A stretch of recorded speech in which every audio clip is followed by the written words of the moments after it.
আসসালামু আলাইকুম সুপ্রিয় দর্শক, জানিয়ে দিচ্ছি এই মুহূর্তে পাওয়া সবচেয়ে গুরুত্বপূর্ণ আবহাওয়ার বিরাট আপডেট। এবার বঙ্গোপসাগরের বুকে তৈরি হতে যাচ্ছে শক্তিশালী ঘূর্ণিঝড় শক্তি। এছাড়া আজ বিকেল বা রাতের মধ্যে রাজশাহী, ঢাকা, খুলনা, বরিশাল, চট্টগ্রাম, ময়মনসিংহ, সিলেট, একই সঙ্গে দক্ষিণবঙ্গের কলকাতা সংলগ্ন বেশ কয়েকটি জেলাতে ধেয়ে আসছে শক্তিশালী কালবৈশাখী ঝড়। সেই সাথে তীব্র বজ্রপাত সহ ভারী বৃষ্টিপাতের সতর্কতা জারি করেছে বাংলাদেশ এবং ভারতীয় আবহাওয়া দপ্তর তরফ থেকে।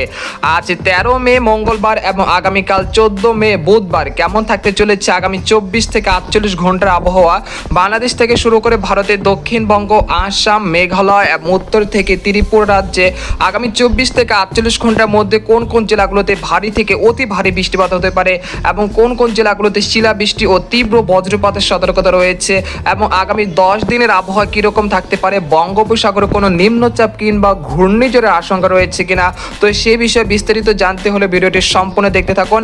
আর আপনি কোন জেলা থেকে এই খবরটি দেখছেন আপনার জেলার নামটি আমাদের কমেন্ট বক্সে জানিয়ে দিবেন।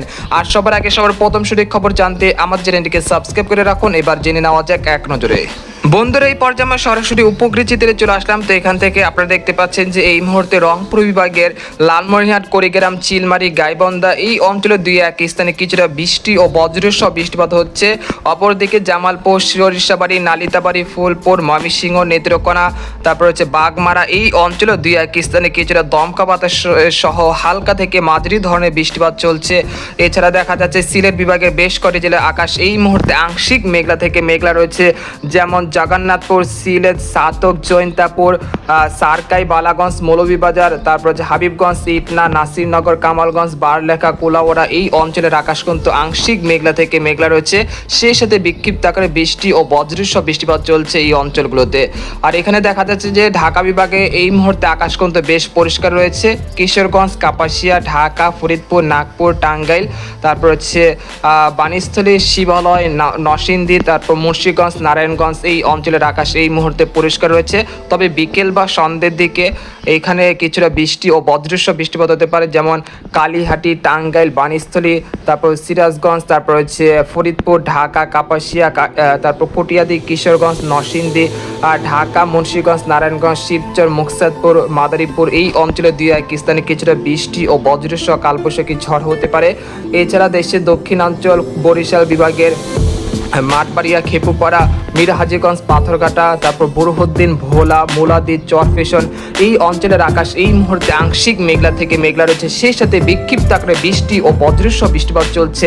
অপরদিকে চট্টগ্রাম বিভাগের আকাশ কিন্তু আংশিক মেঘলা থেকে মেঘলা হতে শুরু করেছে। কুমিল্লা, ফরিদগঞ্জ, চাঁদপুর, নোয়াখালী, তারপর রয়েছে খাগড়াছড়ি, মানিকছড়ি, সন্দ্বীপ, হাতিয়া, ফেনী এই অঞ্চলের আকাশও কিছুটা আংশিক মেঘলা থেকে মেঘলা হতে শুরু করেছে। সেই সাথে বিক্ষিপ্ত আকারে বৃষ্টি ও বজ্রসহ বৃষ্টিপাত চলছে হাজীগঞ্জ, লাকসাম, কুমিল্লা, রায়পুর, তারপর হচ্ছে নোয়াখালী এই অঞ্চলে দুই এক স্থানে। অপরদিকে দক্ষিণবঙ্গে এই মুহূর্তে আকাশ কিন্তু ফকফকে পরিষ্কার রয়েছে, কোথাও তেমন মেঘলা আকাশ ও বৃষ্টিপাতের কোনো সম্ভাবনা দেখা যাচ্ছে না। তবে বিকেল আসতেই কিন্তু আবহাওয়ার বিরাট পরিবর্তন ঘটতে চলেছে দক্ষিণবঙ্গের একাধিক জেলায়, সেটাও আপনাদেরকে জানিয়ে দেব। আর রাজশাহী বিভাগে এই মুহূর্তে কোনো বৃষ্টিপাতের সম্ভাবনা দেখা যাচ্ছে না। মূলত রংপুর, ময়মনসিংহ, সিলেট এবং বরিশাল এবং চট্টগ্রাম বিভাগের দুই এক স্থানে এই মুহূর্তে কিছুটা বৃষ্টি ও বজ্রসহ বৃষ্টিপাত চলছে। এই মুহূর্তে আপনাদেরকে ইউরোপিয়ান যে মেঘের বার্তা রয়েছে সেখান থেকে জানিয়ে দিচ্ছি। তো আমরা দেখতে পাচ্ছি যে বিকেল 3টার দিকে দেখা যাচ্ছে যে ঢাকা বিভাগের মাদারীপুর, শিবচর, মুকসাদপুর, ফরিদপুর, দোহার, তারপর হচ্ছে শিবালয়, নাগপুর, বেড়া, টাঙ্গাইল, সিরাজগঞ্জ, তারপর হচ্ছে বগুড়া, তারপর হচ্ছে পুটিয়া, রাজশাহী, মহানপুর, নন্দীগ্রাম, একই সঙ্গে বাণীস্থলী, ভালুকা, তিরিশাল, কিশোরগঞ্জ, কটিয়াদি, কাপাসিয়া, নরসিংদী এই অঞ্চলের আকাশ কিছুটা মেঘলা থেকে মেঘলা হয়ে আসতে পারে। একই সঙ্গে বিক্ষিপ্ত আকারে বৃষ্টি ও বজ্রসহ বৃষ্টিপাতের সম্ভাবনা রয়েছে বিকেল 3টা থেকে বিকেল 5টার মধ্যে। এরপর আমরা বিকেল 5টার দিকে চলে আসার পর দেখতে পাচ্ছি যে দেশের খুলনা বিভাগে যে জেলাগুলো রয়েছে, যেমন মেহেরপুর, সাইলকুপা, পাবনা, তারপর চুয়াডাঙ্গা, যশোর, নড়াইল, লোহাগাড়া, ফরিদপুর এই অঞ্চলের আকাশ কিছুটা মেঘলা থেকে মেঘলা হয়ে আসতে পারে। একই সঙ্গে বৃষ্টি ও ভারী বৃষ্টিপাতের সতর্কতা রয়েছে বিকেল 5টার দিকে। সেই সাথে দক্ষিণবঙ্গের কলকাতা, চন্দননগর, তারপর শান্তিপুর, কৃষ্ণনগর, তারপর রয়েছে পান্ডুয়া, এই অঞ্চলে কিছুটা বৃষ্টি ও বজ্রসহ বৃষ্টিপাতের সম্ভাবনা রয়েছে বিকেল 5টার দিকে। এরপর আমরা সন্ধ্যা 7টার দিকে চলে আসলাম, সেরকম পরিবর্তনের সম্ভাবনা দেখা যাচ্ছে না। রাত 8টার দিকে দেখা যাচ্ছে যে খুলনা বিভাগের যেমন যশোর, তারপর সাতক্ষীরা, খুলনা, একই সঙ্গে পান্ডুয়া, তারপর কিশোরগঞ্জ, এই অঞ্চলে দিয়ে পাকিস্তানে কিছুটা বৃষ্টি ও বজ্রসহ বৃষ্টিপাত চলছে। অপরদিকে সিলেট বিভাগের বেশ করে জেলাতে রাত 8টার দিকে বিক্ষিপ্ত আকারে বৃষ্টি ও বজ্রসহ বৃষ্টিপাতের সম্ভাবনা রয়েছে। এরপর রাত 12টার দিকে চলে আসার পর দেখতে পাচ্ছি যে ব্রাহ্মণবাড়িয়া, মৌলভীবাজার, সিলেট, এই অঞ্চলে বেশ করে জেলাতে বিক্ষিপ্ত আকারে বৃষ্টি ও বজ্রসহ বৃষ্টিপাত চলছে। অপরদিকে ভারতের ত্রিপুরা রাজ্যের আগরতলা, আমবাসা, উদয়পুর এবং কুমারঘাট, এই অঞ্চলে 2-1 স্থানে কিছুটা বৃষ্টি ও বজ্রসহ কালবৈশাখী ঝড় হচ্ছে। এরপর আমরা 14 মে বুধবার সকাল 7টার দিকে চলে আসলাম। তো এখানে দেখা যাচ্ছে যে রংপুর, ময়মনসিংহ, সিলেট এবং ঢাকা বিভাগের বেশ কটি জেলার আকাশ আংশিক মেঘলা থেকে মেঘলা থাকতে পারে। একই সঙ্গে সিলেট বিভাগের বেশ কটি জেলাতে বৃষ্টি ও বজ্রসহ বৃষ্টিপাতের সম্ভাবনা রয়েছে। তো আপনাদেরকে পরবর্তী এই 5 দিনের যে পূর্বাভাস রয়েছে বৃষ্টি বা ভারী বৃষ্টিপাত, তো সেটা আপনাদেরকে এক নজরে দেখিয়ে দিচ্ছি।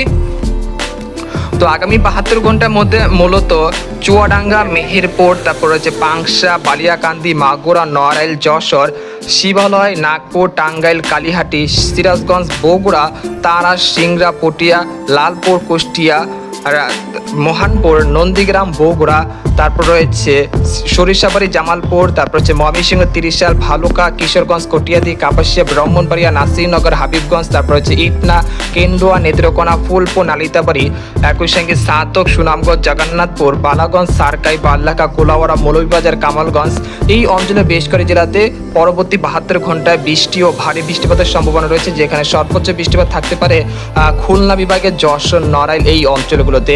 আর সিলেট বিভাগের সবকটি জেলাতে, অর্থাৎ সিলেট বিভাগের প্রত্যেকটি জেলাতে কিন্তু ভারী বৃষ্টিপাতের সম্ভাবনা রয়েছে প্রায় 80 থেকে 90 মিলিমিটার পর্যন্ত। পরবর্তী 5 দিনে দেখা যাচ্ছে যে দেশের উত্তর অঞ্চল, রংপুর, ময়মনসিংহ, সিলেট, এই অঞ্চলগুলোতে ভারী থেকে অতি ভারী বৃষ্টিপাত হতে পারে। দেখা যাচ্ছে যে পঞ্চগড়, তেতুলিয়া, দেবীগঞ্জ, জলঢাকা, ঠাকুরগাঁও, রংপুর, লালমনিরহাট, কুড়িগ্রাম, চিলমারি, এই অঞ্চলগুলোতে প্রায় 100 থেকে 120 মিলিমিটার পর্যন্ত ভারী বৃষ্টিপাত হতে পারে। আর এখানে দেখা যাচ্ছে বাংলাদেশ এবং সিলেট বিভাগের যে বর্ডার সংলগ্ন, বাংলাদেশ এবং ভারতের যে সিলেট বিভাগের যে বর্ডার সংলগ্ন এলাকাগুলো রয়েছে, সেখানে সর্বোচ্চ 200 মিলিমিটার পর্যন্ত ভারী বৃষ্টিপাতের সম্ভাবনা রয়েছে পরবর্তী 5 দিনের মধ্যে। পরবর্তী 10 দিনে দেখা যাচ্ছে যে রংপুর, ময়মনসিংহ, সিলেট, এই অঞ্চলগুলোতে অতি ভারী বৃষ্টিপাতের সতর্কতা রয়েছে। তাই আপনারা একটি বন্যা পরিস্থিতির জন্য আবারও একটি পূর্ব প্রস্তুতি নিয়ে রাখুন, যারা রংপুর, ময়মনসিংহ এবং সিলেট বিভাগের যে নদী উপকূল বাসিন্দারা রয়েছেন তাদের জন্য এই সতর্কতা থাকবে। আর আগামী 10 দিনে বঙ্গোপসাগরে সেরকম নিম্নচাপ কোনো ঘূর্ণিঝড়ের আশঙ্কা করা যাচ্ছে না, তবে 24 থেকে 25 মে বঙ্গোপসাগরের বুকে একটি গভীর নিম্নচাপ তৈরি হতে পারে, যেটা পরবর্তী সময় শক্তি সঞ্চয় করে ঘূর্ণিঝড়ের রূপ নেবে। আর এটি বাংলাদেশের খুলনা, বরিশাল এবং দক্ষিণবঙ্গে যে কোনো উপকূলে আঘাত আনতে পারে। তো এই বিষয়ে আরও বিস্তারিত জানতে হলে আমাদের পরবর্তী ভিডিওতে নজর রাখুন। তো আজকের মতো এখানে শেষ করলাম। সবাই ভালো থাকবেন, সুস্থ থাকবেন, আল্লাহ হাফিজ।